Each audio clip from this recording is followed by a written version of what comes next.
আমরা মানুষরা বড়ই আজব, তাই না? আমরা সেই সব কিছুর পেছনে ছুটি যেইগুলো অস্থায়ী, আর সেইগুলোকে দূরে ছুঁড়ে ফেলে দিই যেগুলো চিরস্থায়ী।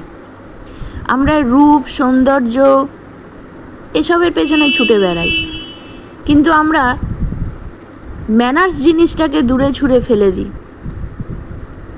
হ্যাঁ, এটাই হচ্ছি আমরা মানুষরা। একটা মানুষ তার থেকে কয়েক বছরের বড় কারোর বয়স নিয়ে খিল্লি ওড়ায়। আচ্ছা, আমি তাদেরকে একটা প্রশ্ন করতে চাই, তুমি আজকে যার বয়স নিয়ে খিল্লি ওড়াচ্ছ, তুমি কি সারা জীবন তোমার আজকের বয়সটায় থাকবে? তুমি যে কারোর রূপ বা সৌন্দর্য নিয়ে খিল্লি ওড়াচ্ছ, তোমার কি রূপটা সারা জীবন একই রকম থাকবে? আমি যে কথাগুলো বললাম একবার ঠান্ডা মাথায় ভেবে দেখো। হ্যাঁ, তবে একটা আমি কথা তোমাদের গ্যারেন্টি দিয়ে বলতে পারি, যদি চিরস্থায়ী কিছু থেকে যায় সেটা হলো তোমার ব্যবহার।